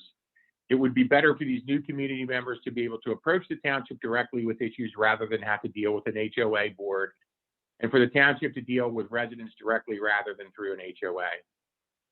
If this really supposed to become part of the North Wing community, then it would make sense to provide a through road from where it enters the site and then exits onto Walnut Avenue. The logical place to do this would be over the proposed sewerage easement from what is now the cul-de-sac out to Walnut. Doing this might also do away with the need for a cul-de-sac entirely, perhaps enhancing some properties while facilitating traffic movement. If adding this new road is an impossibility, then in order to facilitate walkers from both these new homes and from Beech Tree Lane to Fenimore Park, a public walkway from the cul-de-sac to Walnut Avenue should be installed in lieu of a vehicular road. Again, the logical place would be over the sewerage easement right-of-way. It appears to me that house number 1 is going to be in a floodplain. That does need to be considered. My personal preference is that there should be fewer residents constructed on the site. I believe that it is a little too dense. I would also very much prefer that the new parcels be in a grid format similar to the North Wayne community it seeks to become part of. More of a logical extension rather than different plot planning design. If this were the case, then R2 zoning would be reasonable. Thank you, Douglas McCone. And then, Mr. Chair, I have one from Mr. Richard Rank at 608. Do you show that one? I have something from Barbara Kraus signed by Richard Rankin. What time was that? Oh, I'm sorry. This is just says I would like to comment. Let's go back. Yeah, I think I have a letter that he's co-signed. So Barbara Kraus Blackney should be your next one up. I'm ready. Go, sir. Thank you. Dear Commissioners, we write in regard to the Eastern University lot proposals on tonight's Planning Commission meeting agenda. First, we are concerned that, to our knowledge, a well-considered comprehensive evaluation of the pros and cons of changing the current plan institutional zoning and whether that is indeed desirable has not occurred. The current PI zoning for the majority of the site requires both deeper setbacks and more total open space than either R1 or R2 for the same land area. Many colleges and universities, especially smaller institutions, have been operating under a challenged model for some time, with several across the country announcing closures and mergers prior to the pandemic. The economic challenges and rapid pivot of education models in response to the pandemic will most certainly cause an acceleration of this trend. This opens the distinct possibility that our 3 neighboring institutions very likely will seek to sell off parcels or even all of their land in the months and years ahead. Both the township and the North Wing community need to have eyes wide open to the fact that whatever zoning change that is approved for these parcels in terms of R1 or R2 will set a precedent for future change approvals and therefore is a hugely important decision. Think about the entire campuses of Cabrini Eastern and VFMAC. If R2 is approved for this development, think of the potential density we would have across hundreds of acres immediately adjacent to our North Wayne neighborhood and the impact of our already severe stormwater management issues, traffic in our neighborhood in Wayne, demand for public services, etc. In advocating for a change to R2, the comparison is made to the density of the North Wayne neighborhood, but the more pertinent comparison is the current property with PI zoning and the homes across the street on Walnut Ave, which mostly are R1. 20 houses are too many for these two parcels, one of which is already zoned R1 and is being proposed to change to R2 as part of this package. We believe that any zoning change approval should be limited to R1, which would limit development to 1 house per acre. While not technically zoned open space, the eastern parcel has long served the function of providing open space in our neighborhood, and that attribute should be preserved as much as possible. This is especially critical when one considers the ongoing significant flooding issues that the township to date has not been able to mitigate, while the situation continues to grow worse and severe storm events become more frequent. We've been experiencing 100-year floods every 2 to 3 years. And in the past year, Chamonix Road around the curve at the base of Walnut Avenue has been dangerously impassable 2 to 3 times. The roof, runoff, and additional impervious coverage implicit with the development of 20 large houses adjacent to that location, and whether that can truly be a net zero with unproven stormwater water mitigation systems, especially as land appears to be built up for the site development, should be viewed with great skepticism and concern. For all of the reasons above, we urge you to decline to approve a zoning change from P1 to R2 and for the 1 lot from R1 to R2 for this parcel.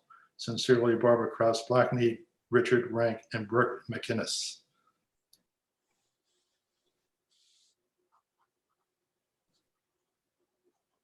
Next up, Richard Rank at 642.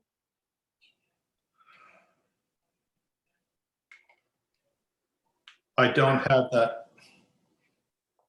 The next I have is Harry Mahoney at 649. That was from Richard Rank, Trish. That letter I just read. It's different. I don't have it. All right, I can read it. Says, good evening all. We are objecting to the number of houses proposed by site engineering. We think that a change to R2, if any, is to be made, would accommodate fewer houses, which in turn would not create a cluster of residences and the associated infrastructure and increased traffic. While the developers have claimed that only 20 houses would return sufficient profit on investment, we are not persuaded. As mentioned by one board member earlier regarding Hamilton, residents over time get used to and expect a continued continuity of open spaces. We and my neighbors, for the most part, share that view. It is a lovely area to walk past towards Fenimore Woods. Further, the larger houses across from this lot suggest similar, if any, houses should be built along these lines. The proposed 4 houses along Walnut with driveway access to Walnut have the most unhappy interference to this promenade. Good design does not require conformity. It requires only good design, good materials, and recognition of the spaces attributing. We have heard and listened to site describe their efforts to mirror those houses currently here. We point out that there is actually little conformity other than our shared interest in a good neighborhood with room for continued protection from overbuilding. Thank you for your consideration, Richard S. Rancic. All right, I have Harry Mahoney, No, 649. I have 644, Caitlin O'Sullivan. We read that already. Oh, that's right, sorry. This is Harry Harry Mahoney. Mahoney at 6:50 PM. Yep. I live at 200 East Beech Tree Lane, about 2 blocks from the site. The site has 2 parcels. One is 18.1 acres and the other is 1.3 acres. Both were zoned R1 until 2010. In that year, VFMA sold the property to Eastern. At EU's request, the larger parcel was rezoned planned institutional. Now Concordia wants a rezoning from P1 to R2 for the larger parcel and from R1 to R2 for the smaller parcel. The reason for the downsizing proffered by Concordia at an NWPA meeting is that R1 does not work financially for the developer. They would be limited to 11 homes with R1 zoning. Rezoning should not be used to make money for a developer at the expense of a neighborhood. Rezoning is discretionary with the BOC. I am opposed to the rezoning because infill development with down zoning increases density in North Wayne. I request that the PC vote to not recommend the rezoning of the property. Regards, Hank Mahoney. I have Paul O'Connor at 651. That's correct. Yes, sir. Hello, my name is Paul O'Connor. My wife and I, along with our 4 children, live at 4 Fenimore Lane, St. David's, PA 19087. We are excited about the planned redevelopment on the Eastern University lot. We believe it will bring in much needed tax dollars for the community and school. We also think that the housing density of the plan is very much appropriate and will enhance the North Wayne neighborhood significantly. Looking at that empty parking lot is an eyesore and depressing. Thank you. I have Harry Mahoney at 656. I have Richard again at 6:55. I don't have him. From Mr. Rank, my group, we misspoke. We sought R1. So that's from his previous email when it noted R2. He said, we misspoke. We sought R1. Further, 20 is not a gift as proposed by the presenter. It is excessive. Next is Mr. Mahoney. Harry Mahoney, 656. a restrictive covenant can be challenged in court. It is not a foolproof method to prevent further downzoning. The property is also adjacent to R1 zoning. Hank Mahoney. I have Patty Conlon at 658. That's correct. Patty Conlon, please clarify the surrounding residential property is zoned R1 and R2, not just R1. Patty Conlon. Sarah Pilling at 701. Christina Perrone at 659. I don't have Christine. Okay, I'll take care of that. This is from Christina Perrone. Hello, as a resident adjacent to the property, I appreciate that there will be a covenant on the property to limit the development to 20 homes. It is a win for the neighbors to change the property to residential. This property was residential prior to Valley Forge's change to PI. It is consistent with the existing neighborhood. I fully support this development. Thank you, Christina. And that would then take you to the next. Sarah Pilling at 701. Sarah Pilling, 29 Garrett, resident for 39 years. I am a master's graduate of Eastern on community organizing and advisor to Radnor's Green Team for Climate Change.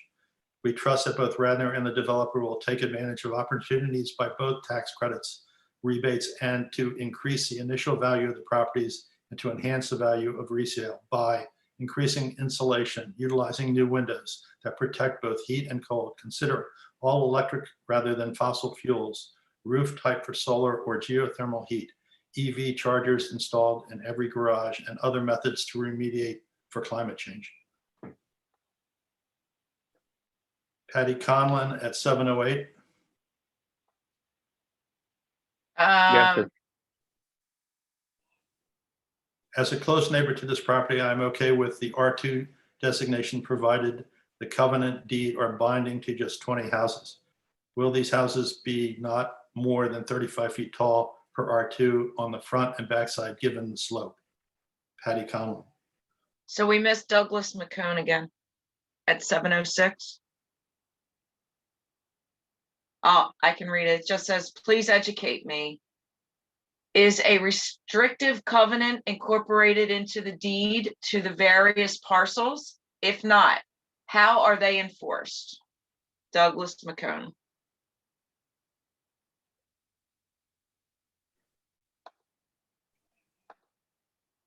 I have G Nagel at 739. That's correct. I am a neighbor on Chestnut Lane, 1 block away. I never received any notification of meetings with the developer or anyone else. I did participate in a Zoom meeting a few months ago with the NWPA.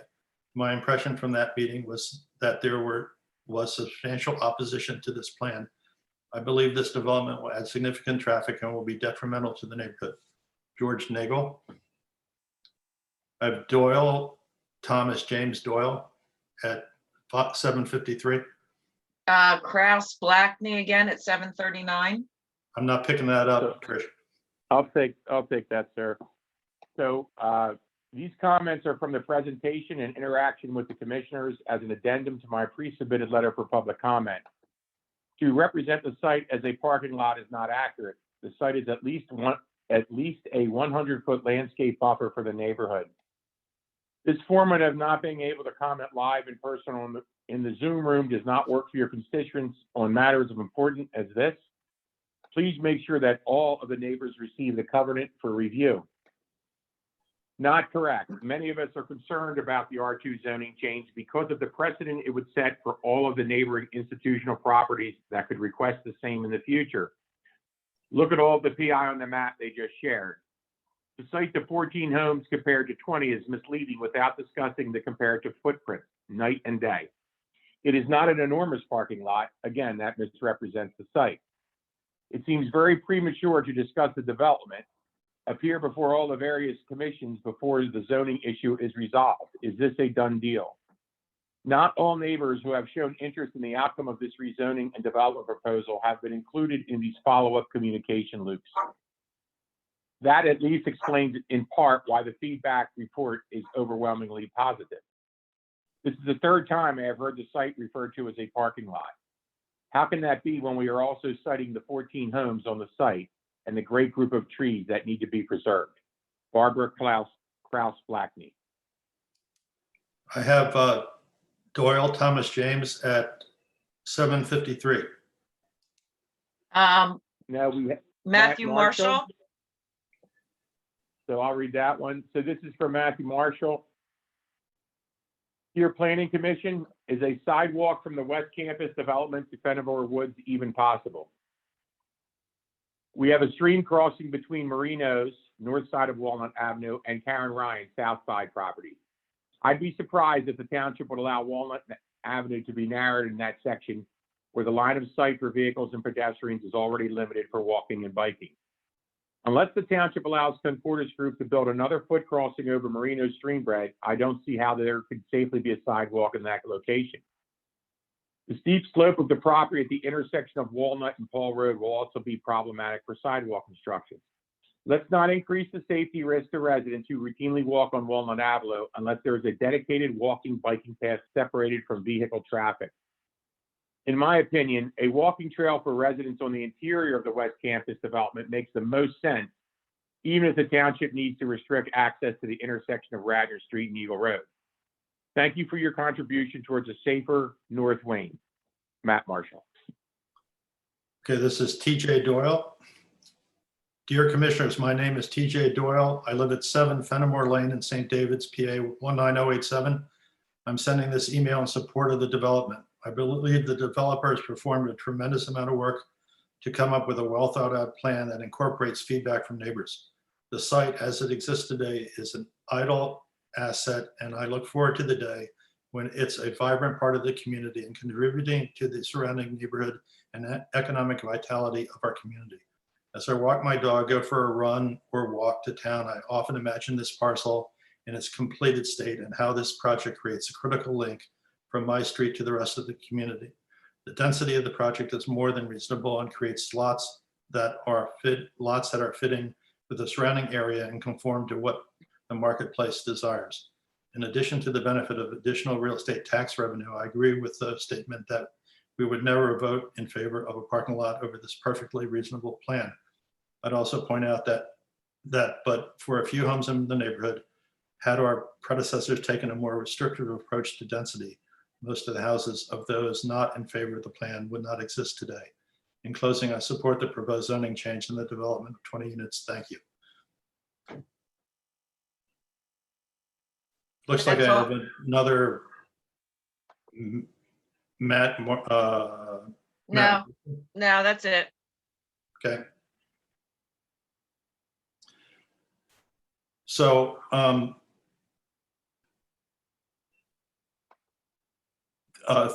are there any other, given that we've heard from the public, are there any other commissioners who would like to weigh in on what we're hearing tonight?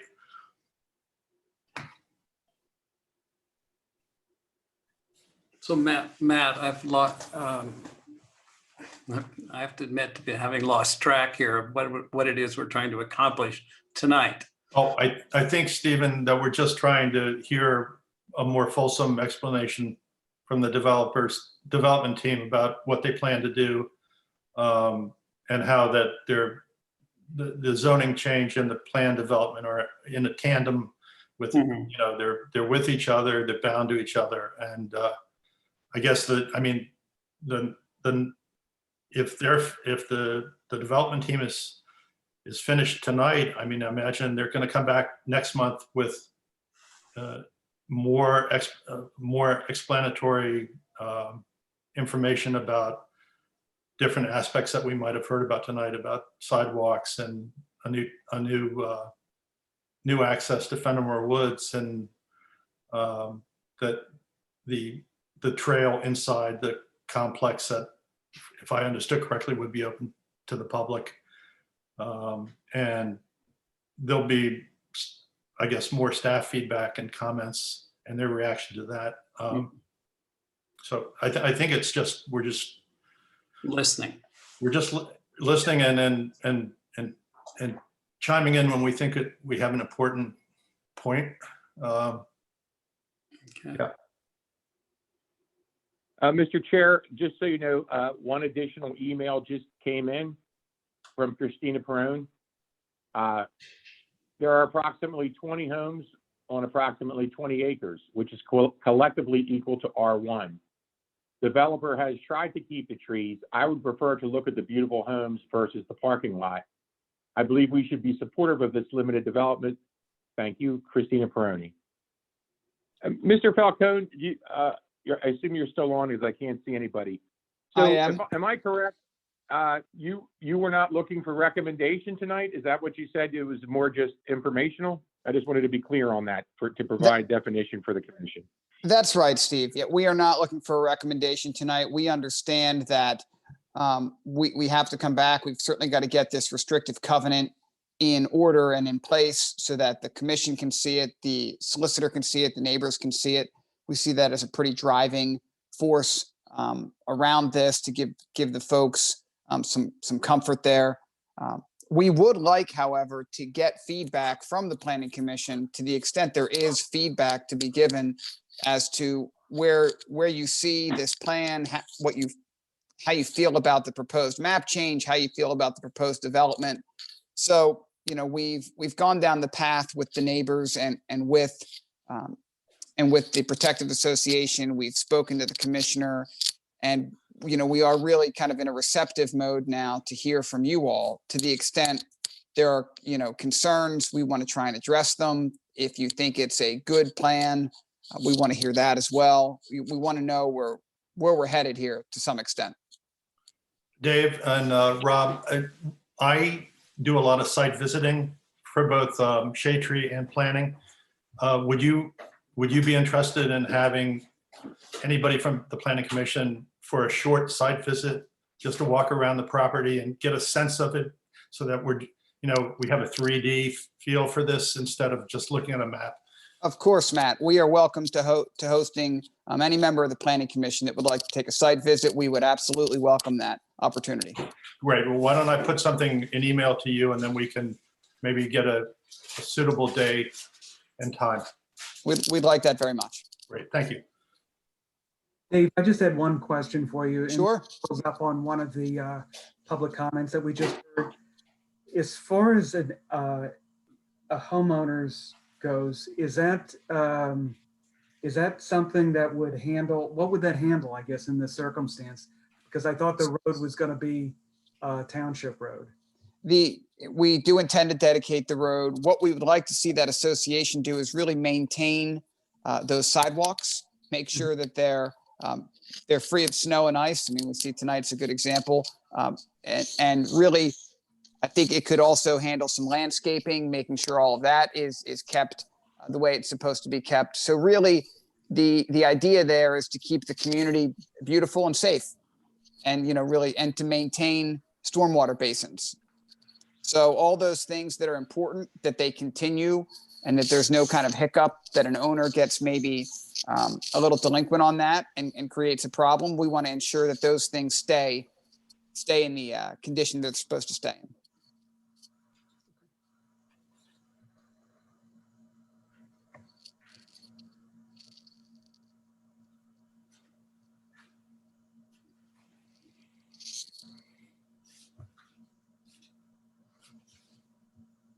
Any other commission comment? You just went by, Matthew, right in the driveway. Any staff comment? No, sir. Dave and Rob, this is a very excellent presentation.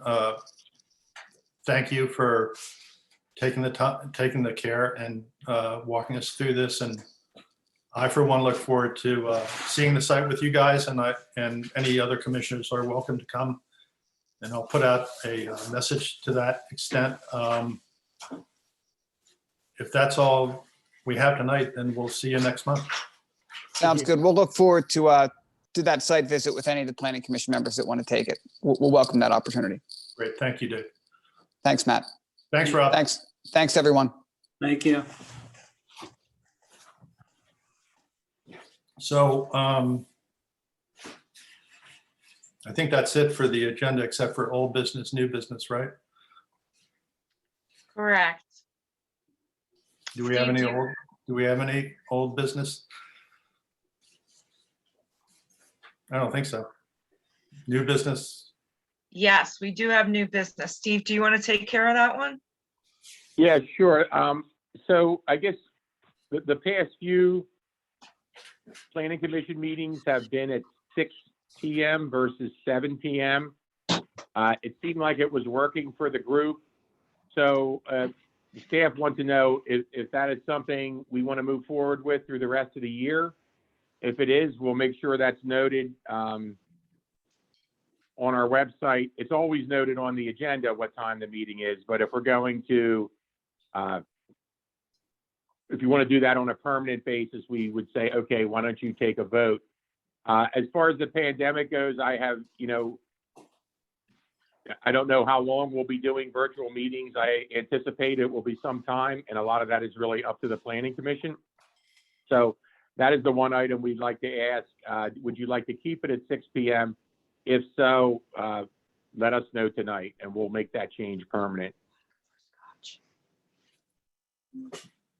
Well, I'm in favor of 6 o'clock, but I'm retired.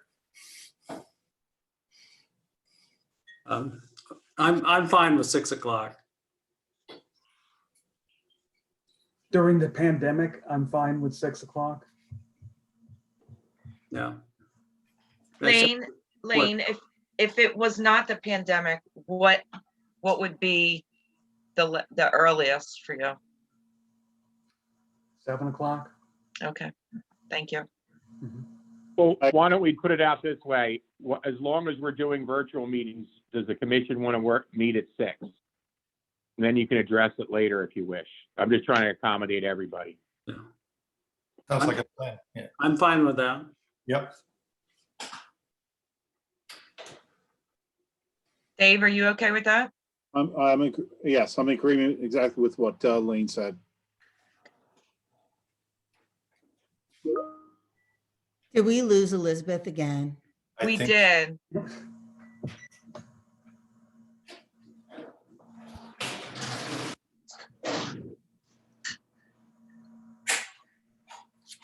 Okay, so is that, I'm sorry, I can't see anybody, so I don't know what the decision is. I think So there's 4 of them on, Steve, and all 4 have agreed to 6 o'clock during the Zoom, if it's a Zoom call during the pandemic. Okay, thank you. So we'll work on making that change. So I guess we motion to adjourn at this stage. I'll That move is to correct. adjourn. And Second. good job, Matt. Hey, thank you all very much. Thank you. Good night, guys. Thank you. And